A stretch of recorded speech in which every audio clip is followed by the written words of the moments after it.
Hola, ¿qué tal amigos de Chihuahua? Bienvenidos a Expectativa Noticias. Bueno, no puedo dejar de comentar una entrevista que venía escuchando hace un momento en la radio con el secretario de Comunicaciones y Transportes y expertos en aeronáutica civil, con el secretario de Comunicaciones Eduardo Ruiz Esparza, y es que estaban comentando precisamente en una entrevista de radio a nivel nacional sobre el accidente de Jenny Rivera, las últimas noticias, los pormenores de lo que ocurrió en ese vuelo fatídico donde esta mujer que usted ve en pantalla pues perdió lamentablemente la vida. Bueno, la otra después vamos a comentar, la que vimos hace un momento también.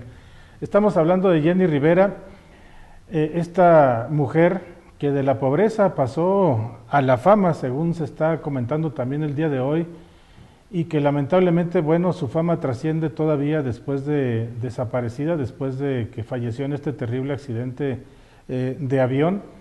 Y el dato, así brevemente, que le quiero comentar, es que el secretario de Comunicaciones y Transportes, Eduardo Ruiz Esparza, estaba diciendo hace unos momentos que los expertos en aeronáutica civil le comentaron que alcanzó el avión, el Learjet, fabricado en 1969, que abordó esta mujer allá en Nuevo León y que se dirigía al Estado de México, a Toluca, a la ciudad de Toluca.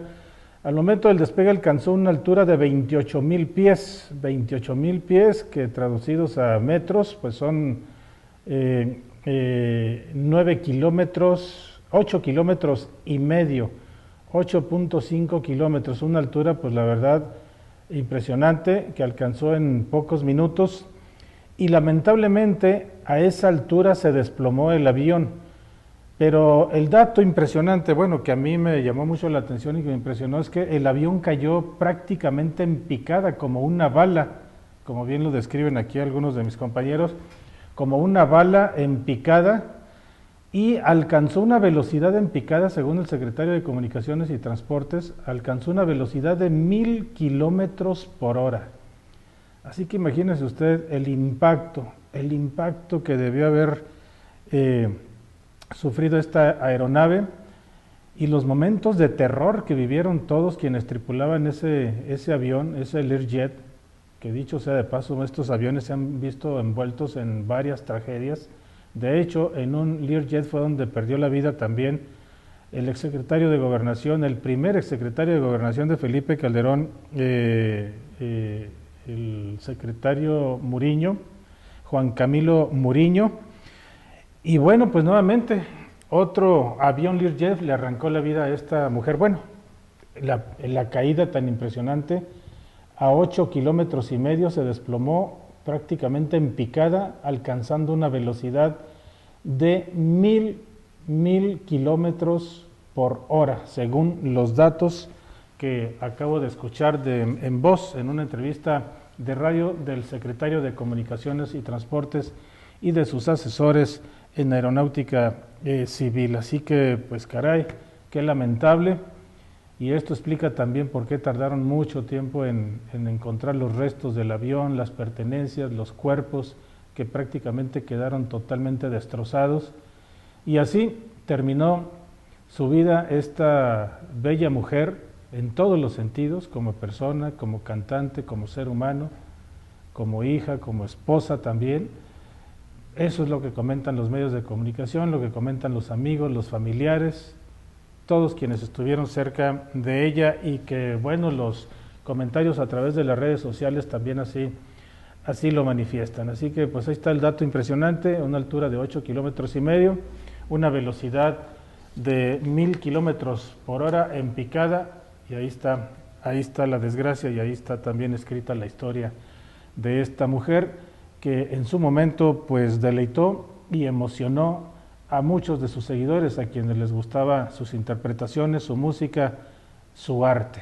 Así que, caray, una desgracia más, y la verdad impresionante el dato que ofreció el secretario de Comunicaciones y Transportes, Eduardo Ruiz Esparza. 1,000 kilómetros por hora, la velocidad que alcanzó en picada este avión donde falleció Jenny Rivera y sus acompañantes.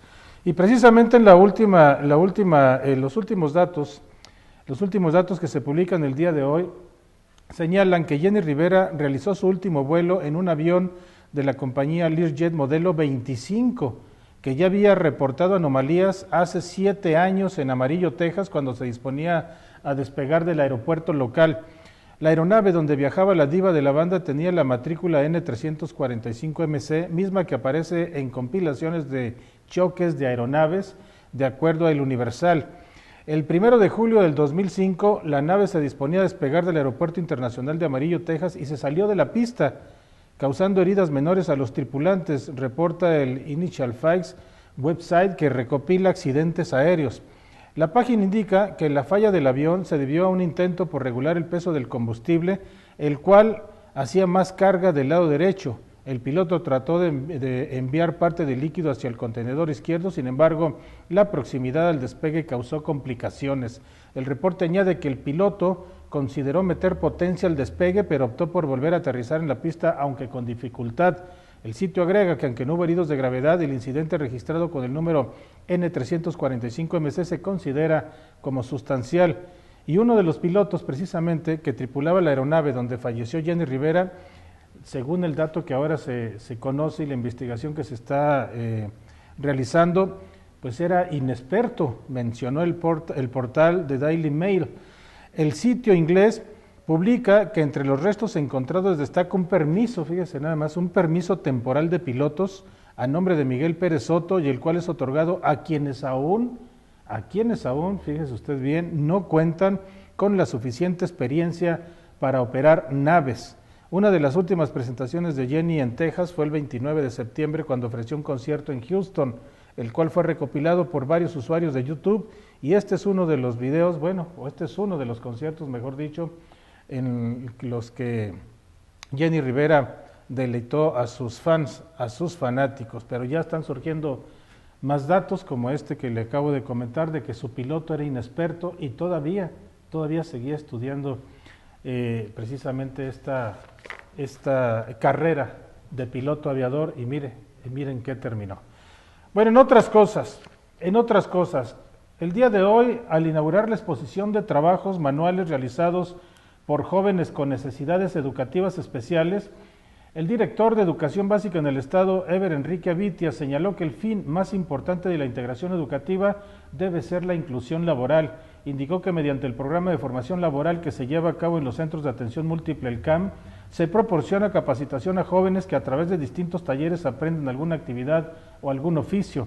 Con lo anterior, los y las estudiantes atendidos cuentan con mayores posibilidades de colarse en el medio laboral y tener un ingreso propio por su trabajo, o bien autoemplearse y laborar en lo individual o en una empresa familiar.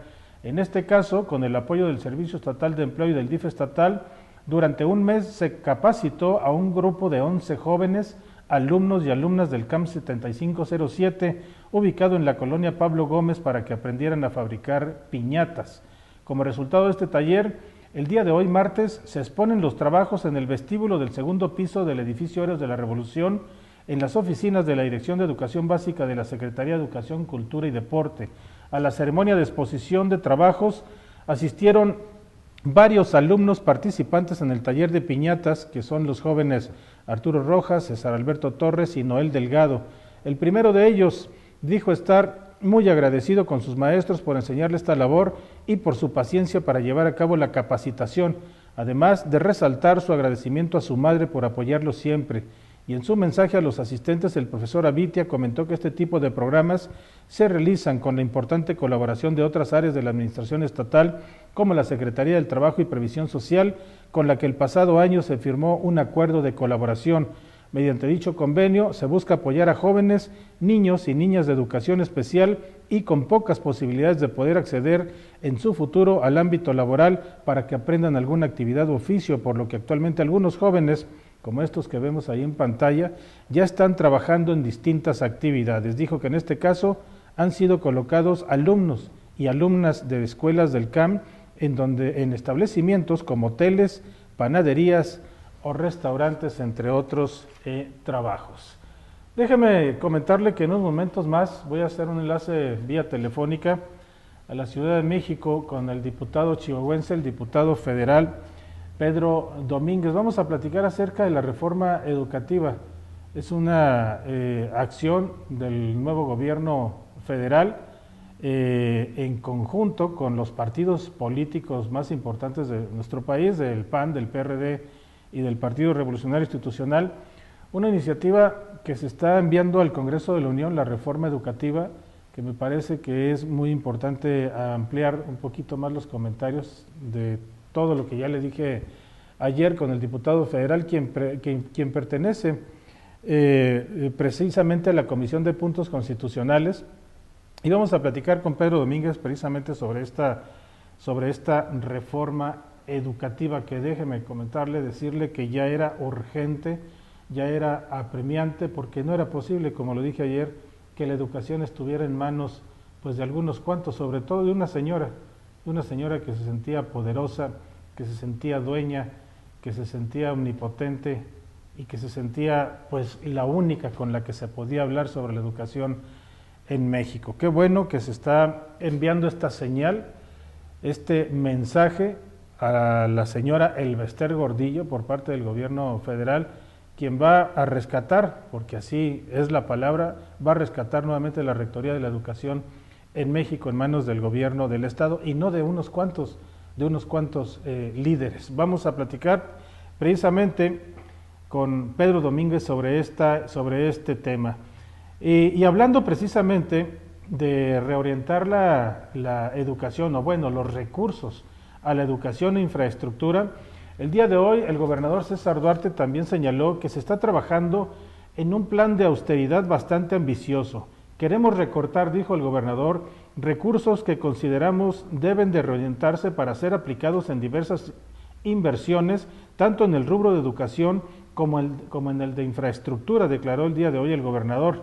El jefe del Ejecutivo dio a conocer que hoy martes se reunió con el secretario de Hacienda, Jaime Herrera Corral, para abordar el tema del plan de austeridad, mismo que se dará a conocer en los próximos días. Bueno, dije con el secretario de Hacienda, es con el subsecretario de Hacienda, Jaime Herrera Corral, el secretario de Hacienda es Luis Videgaray, y el plan de reorientar el gasto del gobierno del Estado es acorde a lo expresado por el secretario federal de Hacienda, Luis Videgaray Caso, en cuanto a la solicitud de voluntad política de los gobernadores de las entidades federativas.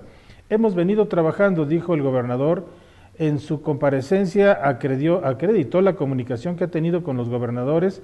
Yo, como presidente de la Conferencia Nacional de Gobernadores de la CONAGO, dijo, he mantenido una permanente comunicación con él.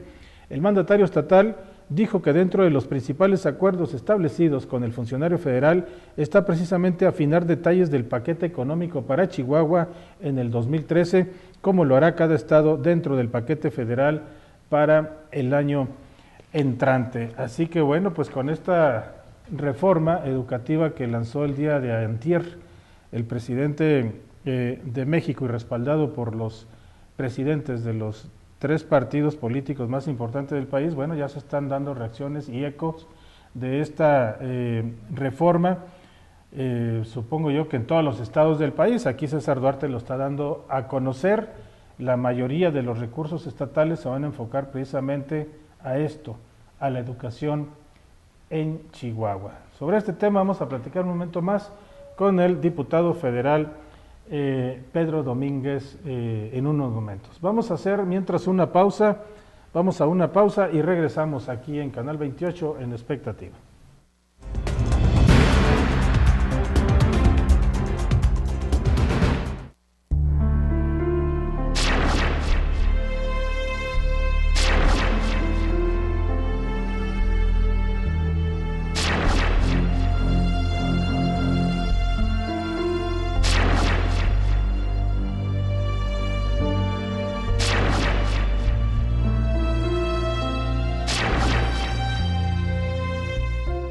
Ponte buzo y cuida tu aguinaldo. Si al salir de un banco observas un neumático desinflado en tu vehículo, regresa al establecimiento y solicita ayuda. Acude a los cajeros acompañado. Retira solo el dinero necesario. No proporciones tu NIP a ninguna persona. Chihuahua vive. Fiscalía General. Gobierno del Estado. Ponte buzo y cuida tu aguinaldo. Al ir de compras, evita ir solo. Al ir por la calle, camina en sentido contrario a los automóviles. Evita el trato con personas extrañas. No camines por lugares poco iluminados. Lleva solo el dinero que necesitas. No cargues documentos importantes. Chihuahua vive. Fiscalía General. Gobierno del Estado.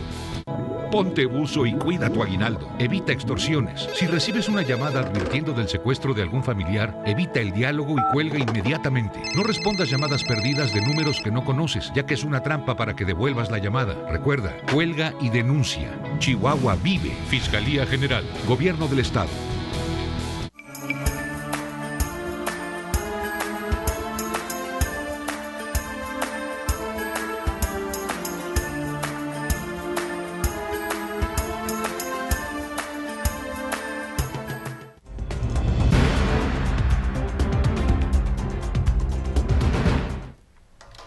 Bueno, le decía que voy a hacer contacto con el diputado federal por el Partido Revolucionario Institucional, Pedro Domínguez, quien se encuentra en la Ciudad de México, y le agradezco mucho que me tome la llamada a Pedro Domínguez, diputado federal por el PRI. Pedro, ¿cómo estás? Pedro Domínguez, no sé si me escucha Pedro Domínguez, ya lo tengo en la línea, pero está en San Lázaro, precisamente en la Cámara de Diputados. Vamos a ver si ya en unos momentos más nos toma la llamada, si hacemos ya contacto con él vía telefónica. Mientras tanto, mientras nos contesta, de hecho lo estoy escuchando ya en la línea a Pedro Domínguez. No sé si ya me escucha Pedro Domínguez. Pedro, buenas tardes. Bueno, no nos escucha Pedro Domínguez. Bueno, vamos a seguir con la información mientras hacemos nuevamente contacto con Pedro Domínguez. Mire, déjeme comentarle que como parte del avance en las obras de construcción del nuevo sistema de transporte Vivebus, son varios ya los tramos por los que se puede circular sin contratiempos desde hace varios días.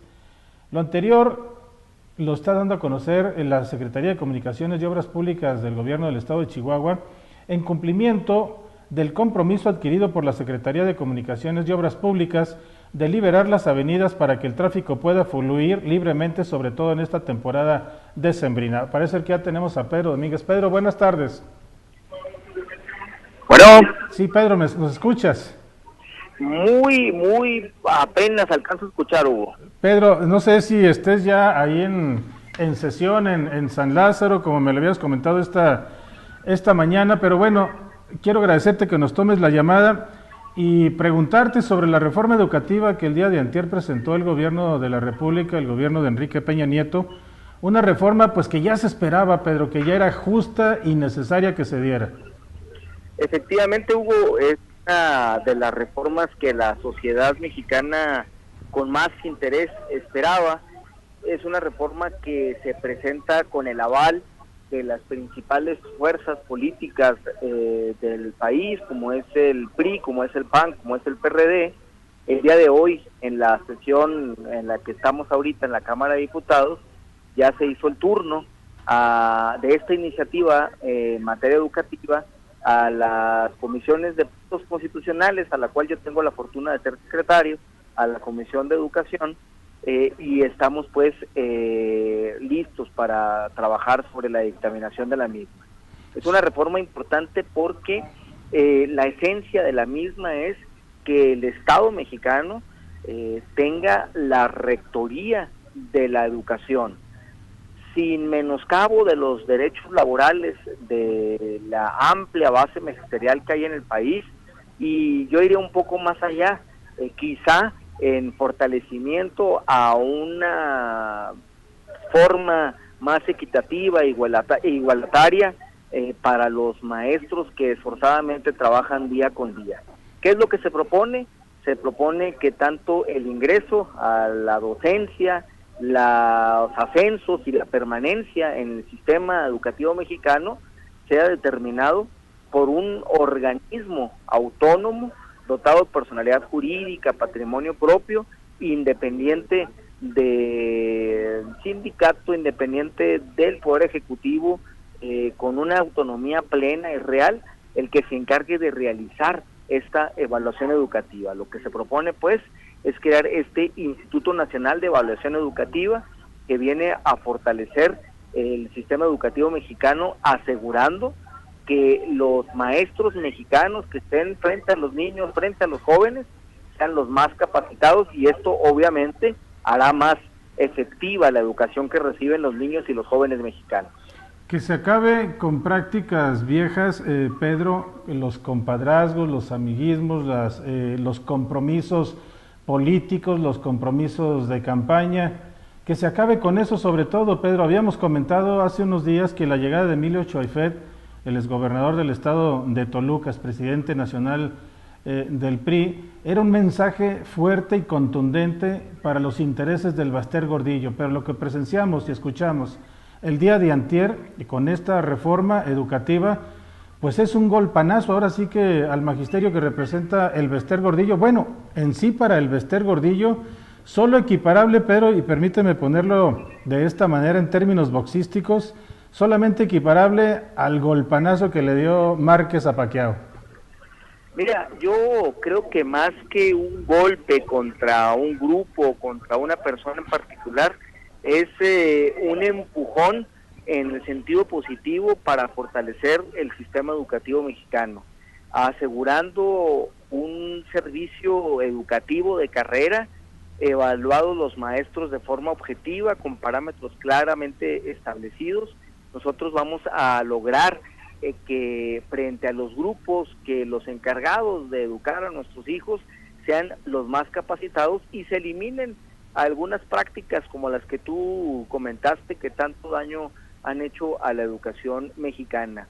Estamos en el siglo del conocimiento, donde el conocimiento es el que marca la pauta de las sociedades que avanzan en todos los aspectos político, económico, democrático, y creo que esta propuesta que hace el presidente Enrique Peña Nieto es fundamental para poder abatir los rezagos que tenemos como sociedad y como país.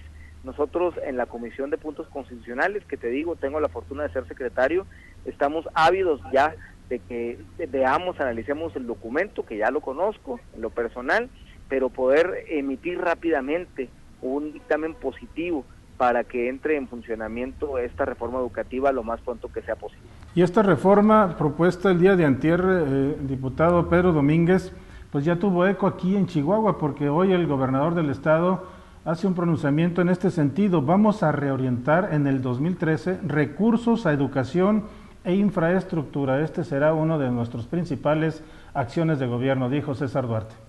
César Duarte lo viene haciendo desde que es gobernador, ya en los presupuestos de 2011, 2012 y seguramente en 2013, gran parte del presupuesto del gobierno del estado, impulsado por el gobernador César Duarte, está enfocado al rubro de la educación. Tenemos que recordar que somos el único estado a nivel nacional con bandera blanca en educación media, media superior y superior, aún y cuando no gozamos de los subsidios que tienen otras entidades como es el propio Distrito Federal. Así que esta reforma educativa viene a reforzar esta política educativa que vivimos los chihuahuenses gracias al impulso de César Duarte. Correcto. Pedro, ¿cuándo estarás por acá por Chihuahua? ¿Cuándo termina el periodo legislativo allá en el Distrito Federal, el de este año? Recibimos ya el día viernes el paquete económico, el día de ayer estuvo el secretario de Hacienda y Crédito Público, Luis Videgaray Caso, presentando ante las comisiones de Hacienda y de Presupuesto el paquete económico. Vamos a sesionar el día de mañana, el día jueves, y la próxima semana sesionaremos a partir del lunes para, de ser posible, mediante el acuerdo, el consenso con los grupos parlamentarios, tener listo ya el paquete económico, ley de ingresos primero, presupuesto de ingresos después, la próxima semana. Así que la verdad no tengo cierto cuál es mi futuro los siguientes días de regresar a Chihuahua, pero me siento honrado, me siento muy complacido de formar parte de esta legislatura que es histórica, que está respondiendo a los intereses, a la necesidad de la sociedad mexicana, impulsando reformas importantes como es la laboral, que ya se logró, y como es esta reforma educativa que estamos comentando, Hugo. Bueno, pues seguiremos muy de cerca el trabajo legislativo allá en San Lázaro, diputado Pedro Domínguez, y sobre todo el trabajo que tú en lo particular estés haciendo por Chihuahua. Muchas gracias, lo hacemos con mucho gusto y lo vemos como una alta responsabilidad que nos entregaron los chihuahuenses, y estamos poniendo todo nuestro empeño y capacidad para no quedarnos atrás de lo que merecen todas las personas que confiaron en nosotros. Gracias, Pedro Domínguez. Buenas tardes, un saludo a todos. Gracias, buenas tardes. Bueno, está en San Lázaro. De hecho, lo escuchábamos cuando hicimos el contacto vía telefónica. Lo escuchábamos, pero pues ya sabe usted, allá en este recinto legislativo, pues son 500 diputados, el ruidazo que han de producir también 500 voces allá, así que bueno, pues ya hicimos contacto con él y vamos a seguir haciéndolo para conocer qué es lo que hacen nuestros representantes legisladores allá en el Distrito Federal, los diputados chihuahuenses. Bueno, ya como le decía, ya para retirarnos, algunos puntos de los sectores del nuevo sistema de transporte urbano del Vivebus, algunos puntos de los sectores norte, sur y centro cuentan ya con circulación desahogada en el sector norte a la altura de la Policía Federal Preventiva, como lo vamos a ver en las imágenes. Además, sobre la avenida Vallarta, la zona centro, en el Paseo Bolívar y en el extremo sur, sobre la avenida Fuentes Mares. Mire, ahí está precisamente en el Paseo Bolívar, así quedó, o así está quedando, se ve una imagen, pues la verdad, bastante agradable, aceptable. Y como le decía en anteriores comentarios, en anteriores programas, pues estas obras en un inicio pues trajeron algunas inconformidades, pero bueno, pues ahí está ya el trabajo terminado y esto es para beneficio de los chihuahuenses. Y de manera concreta en el norte también ya se encuentra listo el tramo de la avenida Tecnológico que comprende entre el Panteón San José hasta la calle Lucha Obrera de la Colonia Revolución a la altura de la Policía Federal Preventiva. Ahí está precisamente la imagen que le estoy comentando. Y en el tramo de la avenida Vallarta ya se puede circular de manera regular entre la calle Zaragoza y la intersección con la avenida Tecnológico. En la zona centro ya lucen concluidos los carriles y estaciones transparentes aledañas al Parque Lerdo y Paseo Bolívar, que aunado a la reciente apertura del túnel de la avenida Independencia han agilizado considerablemente el flujo vehicular. Los tramos liberados en los que se agiliza la circulación en la parte sur de la ciudad son los ubicados sobre la avenida Ocampo, desde la calle Samaniego hasta la Fuentes Mares. Y finalmente cabe señalar que durante las próximas semanas continuarán las obras en estaciones en las que se trabaja de manera paralela a la culminación de los carriles confinados. Sin embargo, estos trabajos no afectarán a la circulación vial. Y ahora sí, ya para irnos, nada más aplaudir este trabajo del Ejército Mexicano, que decomisa en Ciudad Juárez, el día de hoy, decomisa 2 toneladas de marihuana allá en Ciudad Juárez. Elementos del Ejército realizaron hoy precisamente la presentación de estas 2 toneladas de hierba verde seca y olorosa, como dicen los boletines de la PGR, al parecer marihuana, que fueron asegurados por parte de las autoridades en los últimos días. 2 toneladas de marihuana que pudieron haberse comercializado en nuestro país o allá en el interior de los Estados Unidos, donde, por cierto, qué absurdo, ya legalizaron la marihuana, mientras aquí en México estamos, ahora sí que, como se dice coloquialmente, agarrados del chongo con los narcotraficantes para que esto no llegue hacia los Estados Unidos. Muchas gracias, nos vemos el día de mañana, hasta pronto.